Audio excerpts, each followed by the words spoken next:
The conference room was silent except for the faint hum of the projector. My boss, Mark, stood at the head of the table, arms crossed, watching me squirm as slides of my mistakes flashed behind him. "This cost us the partnership," he said, voice sharp but calm. "You'll need to hand over your access immediately." My pulse roared in my ears. The email chain, the one that proved he approved those shipment changes, was gone. Deleted. He'd wiped it clean. And now, in front of the entire senior team, he was dismantling my career. I opened my mouth to defend myself, but Mark cut me off. "Don't make this harder than it has to be." The CEO sighed heavily from across the table. "We expected better from you, Lauren. This is incredibly disappointing." My hands trembled under the table. I felt heat crawl up my neck, humiliation, disbelief, rage all mixing together in a nauseating cocktail. Through the glass walls, I could see other employees pretending not to watch, their curious faces quickly turning away whenever I glanced in their direction. And just like that, I realized the nightmare wasn't a misunderstanding. It was deliberate, calculated, and perfectly executed. That was the day my boss set me up to take the fall for a failed contract. But I wasn't going down quietly.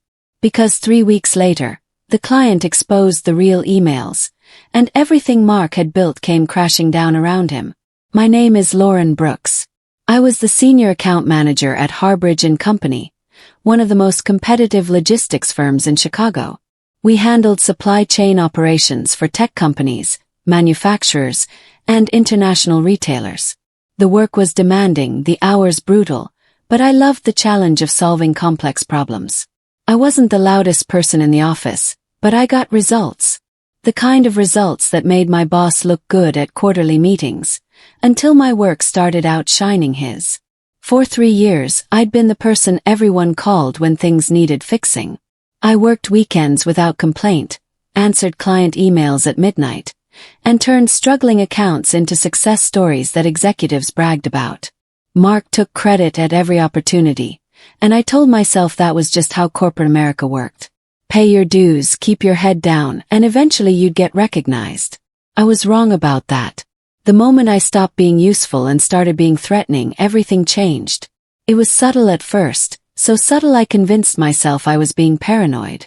But looking back now, I can see exactly when Mark decided I needed to be eliminated. We'd landed a massive deal with an international client, Delmont Tech, back in March. They were a European technology manufacturer expanding into North American markets, and they needed a logistics partner who could handle complex, time-sensitive shipments across multiple states. The contract was worth $2.3 million annually, with potential for expansion. I'd spent 6 months building trust with their team, learning their business inside and out, understanding their supply chain needs down to the smallest detail. I'd created customized solutions that saved them hundreds of thousands in shipping costs while improving delivery times by 40%. I'd taken calls at 3 in the morning to coordinate with their Amsterdam headquarters. Mark was my supervisor, but everyone knew I'd done the legwork. When the contract was finally signed in late March, he gave that fake laugh and said, "Team effort, right?" Something in his tone made my stomach twist with unease. Carl Henderson, Delmont's operations director, had specifically requested me for all future communications. He'd told Mark directly during the contract signing, "Lauren understands our business better than anyone. We want her as our primary contact." That should have been a career highlight, proof that my hard work was paying off. Instead, it became Mark's problem. Because suddenly, I wasn't just the behind-the-scenes worker making him look good at management meetings. I was the face of our biggest account, and clients were starting to notice who actually delivered results versus who just showed up to take credit. Mark's smile grew tighter every time Carl asked for me, specifically during conference calls. I noticed him watching me during client meetings. His jaw clenched whenever I answered a question or solved a problem. The praise that used to flow freely, "Good job, nice work, well done," dried up completely. Then came the small acts of sabotage. They started in early April, just weeks after the Delmont contract was finalized. Meetings I wasn't invited to, even though they directly affected my accounts. Files I'd updated and saved suddenly missing from the shared drive. Emails that should have been forwarded to me never arrived in my inbox. When I asked about the missing communications, Mark always had the same response, delivered with a concerned expression that never quite reached his eyes. "You must have overlooked it, Lauren. Maybe you need to start staying more organized." The implication was clear. I was becoming careless, missing important details.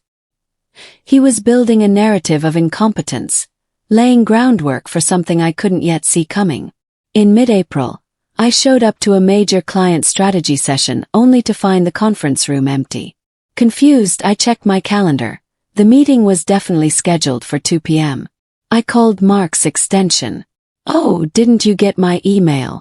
His voice was all innocence. "We rescheduled to this morning. I sent it yesterday afternoon." I checked my inbox immediately. Nothing. I searched every folder, checked my spam, even called IT to verify my email was working properly. The message he claimed to have sent simply didn't exist. "I never received any email about a reschedule," I said carefully. "Well, that's concerning. You might want to check your notification settings." He paused. "The client was disappointed you weren't there, Lauren. Try to be more responsive next time." The accusation stung because it was completely unfair, and we both knew it. My coworker Jenna noticed the pattern before I fully acknowledged it. We'd been hired around the same time and had become friends over late-night project sessions and shared frustrations about office politics. She worked in client services, so she saw things from a different angle than I did. One afternoon in early May, she leaned over the cubicle divider between our desks and whispered, "Have you noticed Mark's been spending a lot of time in the server room lately?" I looked up from the shipment manifest I was reviewing. The server room. Why would he be in there? I don't know, but I've seen him coming out of there at weird times. Late afternoon when most people have left, early morning before anyone else arrives. And he always looks jumpy, like he's been caught doing something he shouldn't. I brushed it off at the time, telling myself Jenna was reading too much into innocent behavior. Mark was a senior director. Maybe he had legitimate reasons to access the servers. Maybe he was working on confidential projects that required physical access to certain files. But something about the way Mark avoided eye contact with me the next few days told me Jenna was right to be suspicious. Then came the database access issues. In mid-May, I started having problems logging into systems I used every single day. Customer relationship management software, shipment tracking databases, even the shared calendar suddenly required elevated permissions that I apparently no longer had. Each time I had to submit a ticket to IT, explaining that my access had been revoked without explanation. Each time it took 2 or 3 days to get restored. And each time Mark would stop by my desk with an apologetic expression. "Sorry about the access issues, Lauren. Must be some kind of system glitch. You know how IT can be." But it wasn't a glitch. Someone with administrative privileges was systematically removing my access, then restoring it just slowly enough to disrupt my work and make me look disorganized to clients who couldn't reach me when they needed information. By the 3rd week of May, I knew something was seriously wrong, but I couldn't prove it. Every instinct I had screamed danger. But corporate politics demanded concrete evidence, and I didn't have any. Just a growing sense of dread and a series of unfortunate coincidences that seemed designed to undermine my credibility. Then came May 23rd, the day everything exploded. A critical Delmont tech shipment arrived 2 weeks late at completely the wrong warehouse. The delay cost them a major product launch, damaged relationships with their retail partners who'd been promised inventory on specific dates, and triggered penalty clauses worth $340,000. It was a catastrophic failure, the kind that ended careers and destroyed client relationships. That morning, I arrived at work to find my inbox flooded with angry emails from Carl Henderson and his team. Before I could even read through them, I was summoned to an emergency meeting with Mark and the executive team. Mark was already in the conference room when I arrived, looking grave and disappointed. He had a presentation queued up on his laptop, slides already prepared. He'd been ready for this moment. "Lauren, we need to discuss what happened with the Delmont shipment," he began. Then he started presenting his evidence. An email chain that showed me approving the wrong delivery schedule. The timestamps showed I'd confirmed shipment to Warehouse D in Little Rock instead of Warehouse B in Memphis. The approval came from my email address on May 10th at 3:47 p.m. I stared at the screen in disbelief. I never sent that email. That's not what I approved. The evidence suggests otherwise, Mark said calmly, clicking to the next slide. It showed another email where I'd supposedly confirmed the incorrect address a second time, just to be sure. You even double-checked the wrong information, Lauren. This wasn't a simple typo. This was a fundamental misunderstanding of the client's requirements. My heart was pounding so hard I could barely hear my own thoughts. I triple-checked every detail of that shipment. I specifically confirmed Warehouse B in Memphis. I remember the conversation with Delmont's logistics coordinator. The CEO leaned forward. Do you have documentation of that conversation? I opened my laptop with shaking hands, pulling up my email. I searched for the thread where I'd confirmed the correct warehouse details. Nothing. I checked my sent folder, my drafts, even my trash. The emails I knew I'd sent had vanished completely, replaced by this fabricated version that made me look incompetent and careless. Someone deleted the real emails, I said, hearing the desperation in my own voice. Someone altered these records. Mark's eyebrow raised. His expression perfectly calibrated to suggest I was making wild accusations. That's a very serious claim, Lauren. Are you suggesting someone hacked into your email account? I'm saying these aren't the emails I sent. Can you prove that? The CEO asked, his tone making it clear he was losing patience with what seemed like excuses. Couldn't. Not right then. Not without access to systems and backups that I suddenly realized had been strategically denied to me over the past few weeks. Every system glitch had been preparation for this moment. The meeting lasted another 45 minutes. Mark presented more evidence. Calendar invites showing I'd been responsible for the shipment coordination, phone logs proving I'd spoken with the warehouse, even a memo where I'd supposedly confirmed the delivery details to him directly. Every piece of documentation pointed to me as the source of the catastrophic mistake. The CEO's verdict came swift and cold. Lauren, we're suspending you effective immediately, pending internal review. You'll need to surrender your access badge and company laptop. We'll be in touch about next steps. Suspended. The word felt like a physical blow. In corporate speak, suspension was just a holding pattern before termination. A way to push someone out without the immediate legal complications of firing them on the spot. I gathered my personal items from my desk in silence, each movement feeling mechanical and distant, like I was watching myself from outside my body. The walk through the office to the elevator was the longest of my life. Co-workers pretended not to watch, but I could feel their eyes following me. Some stared at their computer screens with exaggerated focus. Others whispered behind cupped hands, spreading the news of my spectacular downfall. Within an hour, everyone in the company would know. Lauren Brooks, the once promising account manager, had made a $340,000 mistake and been suspended. I'd become the cautionary tale people would reference in future meetings. Remember what happened to Lauren. Don't let that be you. Mark leaned against his office doorframe as I passed, arms folded across his chest, lips curved into a small, satisfied smile. That smile told me everything I needed to know. This wasn't about one mistake or one account. This was about eliminating competition, removing someone whose success had become threatening to his own position in the company. I should have felt devastated. I should have been crying or panicking or falling apart.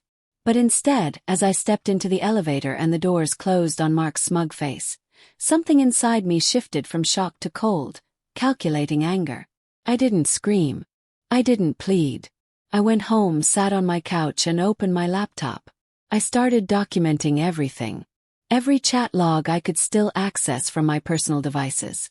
Every timestamp I remembered from meetings and phone calls. Every folder path where files had mysteriously disappeared over the past 6 weeks. If Mark was going to erase the truth from company servers, I was going to rebuild it from the ground up using whatever fragments I could salvage. I created a detailed spreadsheet tracking every suspicious incident since the Delmont contract was signed in March. The pattern became obvious once I laid it all out chronologically. A systematic campaign to isolate me from my team, discredit my work quality, and set up this final catastrophic mistake that would justify my termination. Then I started searching through my personal backup drives.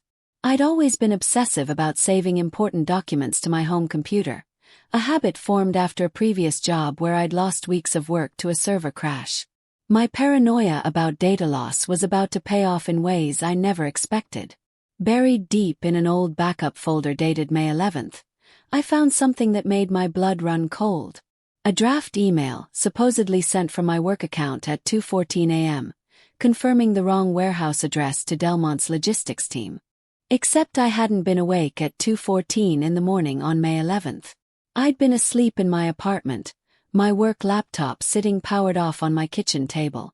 I remembered that night specifically because I'd gone to bed early after a terrible headache, taking medication around 9 p.m. and sleeping straight through until my alarm at 6:30 a.m. So who had sent an email from my account in the middle of the night? I opened the email's properties and examined the metadata, information most people never bothered to check. The sender's IP address was embedded in the file's technical details, and it definitely wasn't my home internet connection. I cross-referenced the IP address with information I'd saved from previous work sessions. It matched Mark's office computer. I sat back, staring at that IP address for a solid 10 minutes, my heart pounding with a mixture of rage and vindication. This was it. Proof that someone using Mark's computer had accessed my email account in the middle of the night and sent messages I never wrote, creating a false paper trail that made me look responsible for decisions I never made. But I couldn't rush this. I couldn't go to HR immediately with this single piece of evidence. If I confronted Mark or the company now, he'd have time to prepare his defense, to create plausible deniability about the IP address. Maybe someone else used his computer. Maybe there was a system error. Maybe the metadata was corrupted. He'd find some explanation, and without additional corroboration, it would come down to he said, she said. No, I needed more than one smoking gun. I needed the client to be the one asking questions, forcing the company to investigate rather than sweep everything under the rug. For the next 2 weeks, I played the role of suspended employee perfectly. I stayed home, avoided posting anything on social media, and let everyone at Harbridge think I was defeated and broken. Meanwhile, I was systematically building my case piece by piece, documenting everything I could remember and recover, waiting for exactly the right moment to strike. Jenna became my inside source. She was horrified when I told her what I'd discovered, and she started paying closer attention to Mark's behavior at the office. She noticed things that confirmed my suspicions. Mark, confident in his victory and certain I'd been successfully eliminated, started moving faster than he should have. He'd already begun pitching my clients to his own portfolio, positioning himself as their new primary contact for all future business. On June 7th, exactly 2 weeks after my suspension, Jenna sent me a screenshot that made my pulse spike with excitement. Delmont Tech had requested an urgent reconciliation meeting with Harbridge's executive team. The subject line read, "Invoice and communication discrepancies. Immediate attention required." I wasn't copied on the email invite. Of course I wasn't since I was suspended, but Jenna's screenshot showed me something crucial. The meeting was scheduled under Mark's personal Gmail address, not his official company email account. That single detail didn't just raise questions. It blew open Pandora's box. If Mark had been using his personal email for client communications, he'd violated Harbridge's strict compliance policy.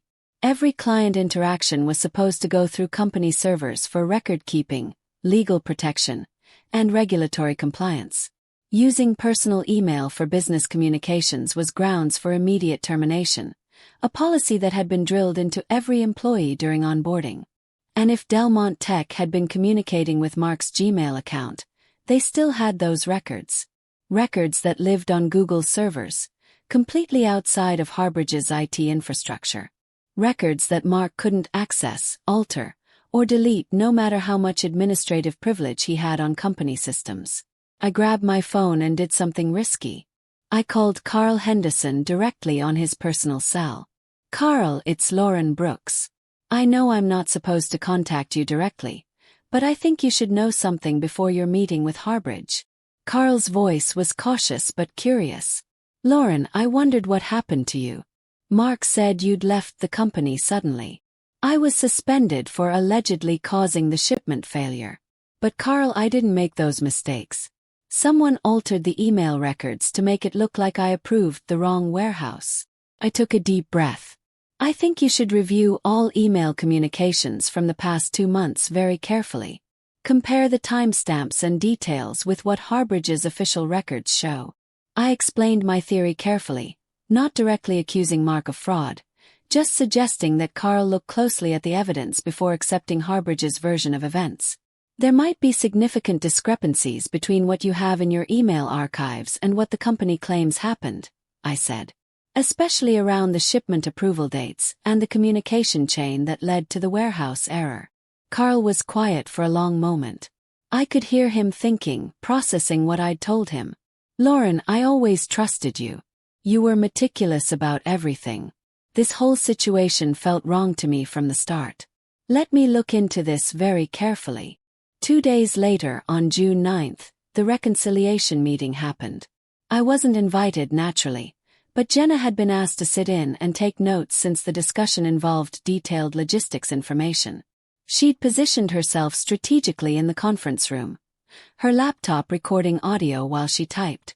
She called me 30 seconds after the meeting ended, her voice shaking with excitement and barely suppressed laughter. "Lauren, oh my God, you won't believe what just happened. It was beautiful. It was perfect. Mark's entire world just collapsed in front of everyone." I was pacing my apartment, phone pressed to my ear. "Tell me everything." Carl had started the meeting calmly, professionally, with a simple question. "Mark, I just want to confirm for our records. These were the warehouse changes and shipment modifications you approved, correct?" He'd shared his screen, and dozens of emails had populated the Zoom window. All sent from Mark's personal Gmail account directly to Delmont's operations team. Messages spanning from April through mid-May. A steady stream of communications that completely bypassed Harbridge's official systems. Jenna described Mark's face draining of color as he realized what was happening. The CEO, who'd been sitting quietly at the head of the conference table, had leaned forward with sudden intense interest. "Every single mistake traced back to Mark," Jenna told me, her words tumbling out rapidly. "The wrong warehouse address came from his Gmail on May 9th at 11:43 p.m., hours before the email supposedly sent from your account. Carl had complete email chains showing Mark contradicting your instructions, then deleting his messages from company servers while keeping copies in his personal Gmail. Carl had even found messages where Mark explicitly told Delmont's team to disregard Lauren's recommendation and follow his alternative shipping plan instead. He'd been actively sabotaging the client relationship while framing me for the resulting failures. The CEO had been on that Zoom call, watching everything unfold in real time. When Carl finished presenting his evidence, timestamps, IP addresses, message headers proving which emails came from which sources, the silence in Harbridge's conference room had been absolute. "Mark, would you like to explain this?" the CEO had asked, his voice dangerously quiet. Mark had stammered something about trying to streamline communication channels and maintain responsive client service, but nobody was buying it. The evidence was overwhelming. He'd been conducting client business through unauthorized personal channels, systematically altering official company records, and deliberately framing me for his own catastrophic mistakes. The meeting had ended with the CEO promising Delmont a complete investigation and formal response within 24 hours. That afternoon, at 3:47 p.m., I received a call from Harbridge's HR director, Victoria Walsh. Her voice was professional but carried an undertone of embarrassment. "Lauren, we need you to come in tomorrow morning at 9. There are some matters we need to discuss regarding your suspension." "What kind of matters?" I asked carefully. "Matters that require an in-person conversation. We owe you an apology." Those 4 words, "We owe you an apology," were the sweetest I'd heard in weeks. For the first time since that horrible conference room meeting on May 23rd, I slept through the entire night without waking up in a panic. The next morning, June 10th, I dressed carefully in my best professional suit. I wanted to walk into that building looking like someone who'd never doubted her own innocence, someone who'd known all along that the truth would surface eventually. When I entered the conference room, Mark was already there. He looked like he'd aged 10 years in 2 weeks. His normally perfect hair was disheveled, his expensive suit wrinkled, dark circles under his eyes suggesting he hadn't slept. He clutched a manila folder like it was a life raft, his hands visibly shaking. The CEO sat at the head of the table, his expression carved from granite. Victoria from HR sat beside him, along with the company's legal counsel. The CEO's voice was cold as winter. "It seems you've been manipulating internal records, Mark. Using unauthorized access to alter communications and frame a colleague for your own failures." I met Mark's eyes for the first time since that day he'd destroyed my reputation in front of the entire senior team. He looked small now. The confident swagger was completely gone, replaced by the desperate, hollow expression of someone watching their entire world collapse around them.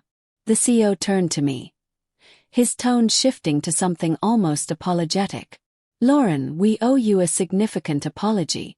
Our investigation over the past 18 hours has confirmed that Mark accessed your email account without authorization, altered official correspondence, deleted evidence from company servers, and created false documentation to frame you for mistakes he himself made." They reinstated me immediately. Full back pay for the time I'd been suspended. Complete restoration of my access and privileges. A formal apology placed in my personnel file, clearing my record of any wrongdoing. They even offered to pay for any therapy I might need to process the professional trauma of being falsely accused. Victoria explained that their IT forensics team had worked through the night analyzing server logs and metadata. Mark had used admin credentials, obtained through a forgotten password request he'd filed under false pretenses, to access my email account on multiple occasions throughout May. The IT audit revealed the full scope of his deception. Mark hadn't just tampered with the Delmont emails. He'd been systematically sabotaging my work for months. He'd edited my reports before they reached senior executives, making subtle changes that introduced errors and made me look careless. He'd delayed my emails to clients by manipulating server delivery times. He'd modified my calendar to make me miss important meetings, then deleted the evidence of his tampering. He'd been that threatened by my success, that desperate to eliminate someone he saw as competition for promotions and recognition. The Delmont tech shipment delay had been the culmination of his plan, the catastrophic, career-ending failure that would justify my termination and permanently eliminate me as a threat to his position. He'd meticulously orchestrated every detail, creating a paper trail that pointed directly at me while carefully erasing his own involvement. Except he'd gotten arrogant. Using his personal Gmail account had been a stupid, preventable mistake born from his assumption that he was untouchable. That arrogance had left a paper trail he couldn't reach or erase, evidence that existed completely outside of systems he controlled. Mark was placed on immediate unpaid suspension pending formal termination proceedings.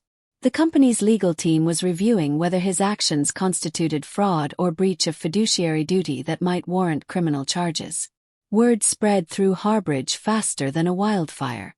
By lunchtime on June 10th, everyone in the company knew what had happened. The whispers that had followed me during my suspension. "Poor Lauren, such a huge mistake, I always thought she was more careful than that," now followed Mark instead. Clients started pulling their accounts from his management. In our industry, trust was everything. Nobody wanted to work with someone who'd proven he would manipulate records, lie to executives, and sabotage colleagues to protect his own position. Once that trust was broken, it was nearly impossible to rebuild. The CEO sent an internal memo on June 12th, carefully worded by the legal team but clear in its implications. A senior employee has been terminated for serious breaches of professional ethics, company policy, and client trust. We are conducting a comprehensive review of all accounts previously managed by this individual. Everyone knew exactly who that memo was about. I watched it all unfold with a strange mixture of emotions. Relief certainly, my name was cleared, my reputation restored. Vindication felt good after weeks of being treated like I'd committed some terrible act of professional negligence. But I also felt a kind of sadness about what this revealed about the corporate world I'd dedicated years to. That someone could come so close to destroying another person's career out of pure insecurity, and nearly get away with it. Jenna found me in the break room on my third day back. I'm sorry I didn't speak up sooner. I suspected something was wrong, but I didn't have any proof. I was afraid if I said something without evidence, he'd come after me next. You helped when it mattered most, I assured her. That screenshot about the meeting, that's what broke everything open.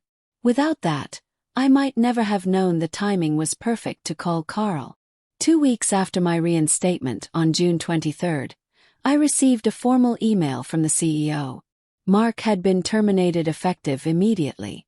The company had conducted exit interviews and background checks that revealed this wasn't even his first offense. He'd pulled similar manipulations at his previous employer, just never been caught. When Harbridge contacted his references from that job, they admitted they'd been relieved when Mark left but hadn't wanted to create problems by documenting their suspicions. The email continued with an offer that should have been the culmination of everything I'd worked for. We would like to offer you Mark's former position as Senior Account Director, effective immediately. This promotion comes with a substantial salary increase and expanded responsibilities managing our largest client relationships. I stared at the screen for a long time, my cursor hovering over the reply button. The position I'd been working toward for 3 years was suddenly mine, handed to me through the ashes of my former boss's destroyed career. But something didn't feel right about it. I'd spent weeks fighting to clear my name, to prove I was good at my job and deserving of respect. Taking Mark's position felt like accepting that his way of doing things, the backstabbing, the credit stealing, the political maneuvering, was just how the game was played in corporate America. It felt like agreeing that the system was fine, that I should be grateful for the opportunity his downfall had created. I didn't want to play that game anymore. I didn't want to spend my career watching my back, documenting every interaction in case someone decided I was a threat that needed eliminating. I wanted to work somewhere that valued integrity over politics. So instead of accepting Harbridge's offer, I took a meeting with Carl Henderson at Delmont Tech. We met at a coffee shop downtown on June 26th.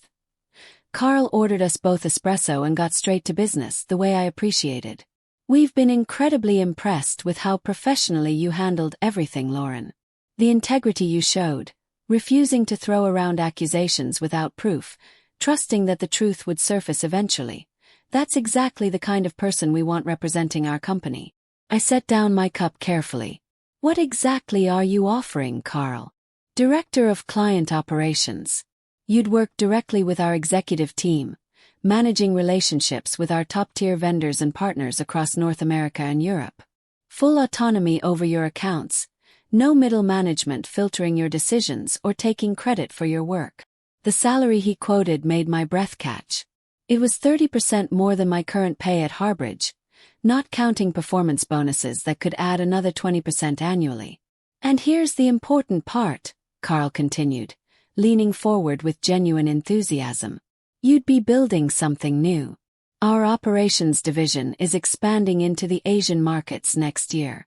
You'd have the authority to hire your own team, set policies, create the culture you want to work in.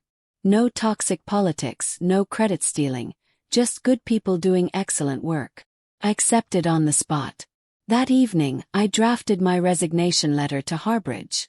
I kept it professional and gracious, thanking them for the opportunities I'd had while noting I'd found a position that better aligned with my career goals and values. No mention of Mark. No bitterness or accusations. Just a clean, dignified exit. My last day at Harbridge was July 7th.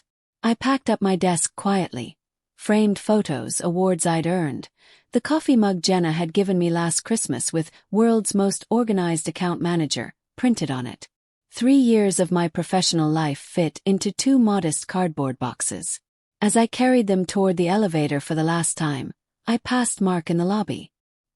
He was leaving too, his own belongings packed in a single box, his security badge already deactivated. He'd been fired a week earlier but apparently needed to return to collect some final items. Our eyes met for just half a second. I smiled, not out of spite or triumph but genuine peace.